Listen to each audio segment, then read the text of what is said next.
explicar o que é o monoteísmo e o que é o politeísmo. O monoteísmo é só um Deus, o monoteísmo é a religião que professa que há um só Deus. E o politeísmo é a religião que professa, portanto, que há muitos deuses e muitas deusas. Pronto. E, portanto, o pecado tem a ver diretamente com a fé, porque realmente há uma relação da criatura com o Criador, e se o Criador me diz não faças isso, se fizer, se vai contra portanto, a lei do Criador, portanto, aí há pecado.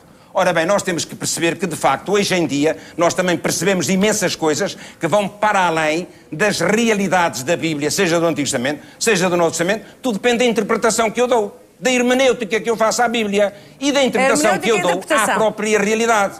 Claro que eu não posso meter o século XX ou XXI lá dentro da Bíblia, não posso. Nem posso meter tantas ideias de hoje em relação ao próprio Jesus. O Jesus que eu amo, que é libertador na minha perspectiva, mas que nem sempre foi apanhado pela Igreja ou pelas igrejas, seja a católica, seja a protestante, seja a ortodoxa, nem sempre foi apanhada pela sua parte de libertação, mas muitas vezes pela sua parte de opressão em relação ao pecado. Estou de acordo com esta senhora. Nesse aspecto, há a castração... Pronto, então já conseguimos chegar a algum sítio onde nos entendemos. Mas, por exemplo, a questão que o Ricardo lançou em relação, por exemplo, ao 11 de setembro, e aquela observação que ele faz corretíssima, as pessoas que perpetraram aquele atentado estavam confiantes que estavam a fazê-lo pela mão de Deus, pela mão do seu Deus. E esse é o grande problema atual. É a radicalização de um lado e do outro. E aplica-se a todas elas. De várias maneiras, mas aplica a todas elas. Gostava de refutar uma coisa que disse. Os ateus não são fundamentalistas. Pelo contrário, o ateu está à espera de uma prova que lhe mostre que este é um sistema que realmente existe. Diga-me uma coisa, e dá-me para perceber que você é crente. Ora, isto é uma grande prioridade. Não.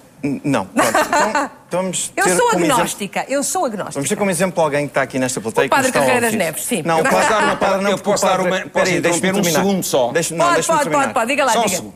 Não há nenhuma prova científica de que Deus existe. Não há nenhuma prova científica que Deus não existe. E acabou. E aqui ficámos, e aqui 50 para um lado, 50 para o outro, não é? Porque o debate não é... Nunca uma razão deu uma lágrima, nunca uma razão enxugou uma lágrima. O debate não muito tem bem, que ser sou assim. pela razão, eu sou pela razão. O debate não tem que ser assim. Mais do que a razão ao coração. E as lágrimas que enxugam, e as lágrimas que se derramam, é do coração e é dos afetos e não é da razão. Júlia, diga-me lá então. O debate não é esse, as pessoas aderem As pessoas aplaudem porque não sabem mais nada do que esta conversa. Tão simples como isso.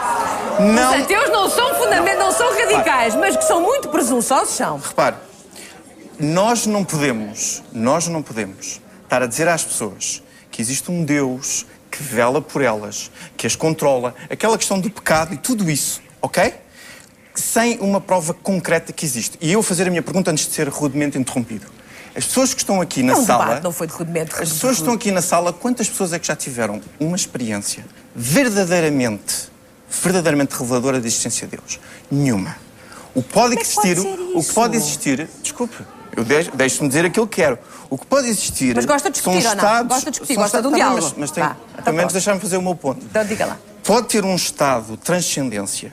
Eu sou da fisiologia humana, Júlia. Eu sei sobre isto, ok? Eu não estou a falar sobre lágrimas. Estou a falar sobre ciência. A fisiologia humana realmente permite esses estados. Permite estados de transcendência, permite estados de espiritualidade. As pessoas que estiverem muito tempo sem comer começam a ouvir coisas, começam a sentir coisas em estados tremendos de stress. A pessoa pode sentir qualquer coisa. Agora, uma prova concreta, dê-me, que eu não sou fundamentalista.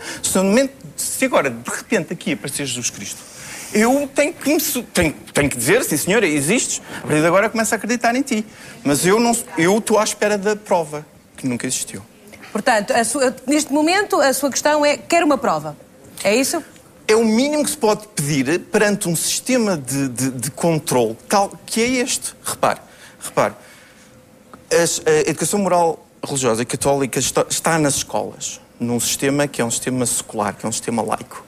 E, portanto, teoricamente, os filhos, os netos destas pessoas que estão aqui podem ter essa disciplina. Pronto, cada um sabe de si. Eu, como disse na peça, infelizmente não apareceu, eu respeito a crença das pessoas desde que ela seja privada. Agora, eu não respeito é que tentem entrar dentro do sistema da sociedade, neste caso. E só para terminar, há bocado o senhor disse, Nós agora interpretamos a Bíblia de outra maneira, porque a Bíblia foi escrita numa altura onde o século XX, se Deus é assim tão poderoso e omnipotente, Deus tinha feito uma Bíblia a contar a história toda do universo.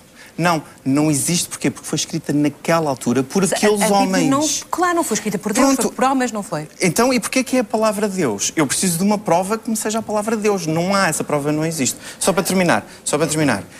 Aqueles ganhos que nós tivemos, começar os ganhos que nós tivemos, esta perspectiva de macro-interpretação da Bíblia, para mim não há interpretações literais.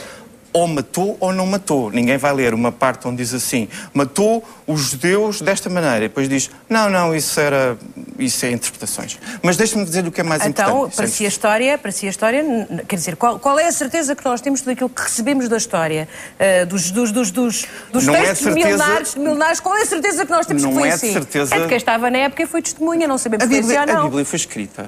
Sabia que o Novo Testamento foi escrito à volta de 200 anos depois da vida de Jesus Cristo? Sabia.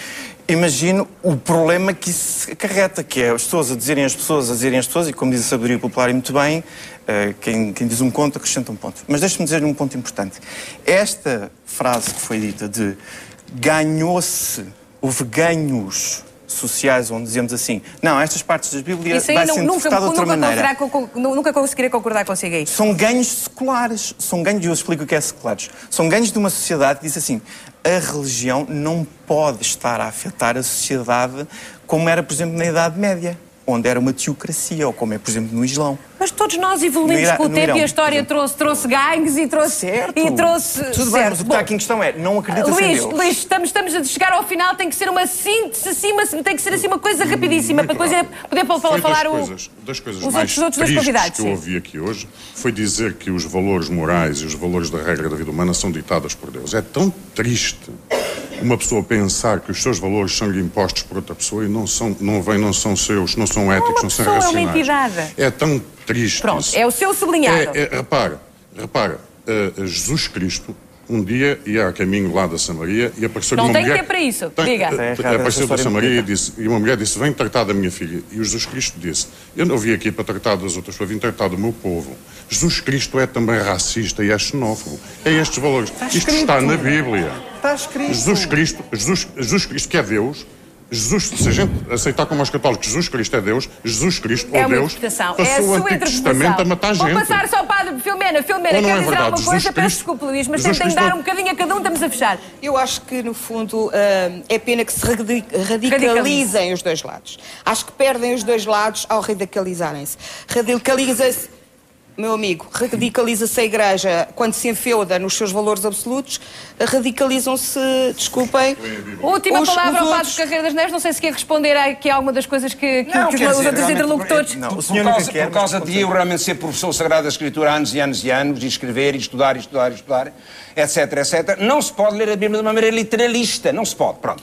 E Deus, eu vou fazer aqui vou dizer, eu termino com esta minha afirmação. Deus nunca falou com Abraão, nem com Isaac, nem com Moisés, nunca falou. Não, Deus nunca falou. O Deus do céu, o Deus, não fala como estou a falar com vocês. E como vocês estão a falar comigo. Isso tem a ver com a fé das pessoas. Foi a fé dos judeus que pôs na boca de Deus, tudo aquilo que está escrito. Porque o Deus não disse, Abraão escreve, Isaías escreve, não sei o que escreve. Não mandou escrever nada. Deus não mandou escrever nada. Esse Deus assim... A discussão é eterna. Os 10 mandamentos foram escritos. Por amor de Deus, mas há que saber ler. Então, há que saber estudar. Que vocês continuem a conversar. Vamos estudar. Porque eu, infelizmente, mas não é literalismo. A discussão é eterna. Eu peço imensa desculpa. Agora é preciso...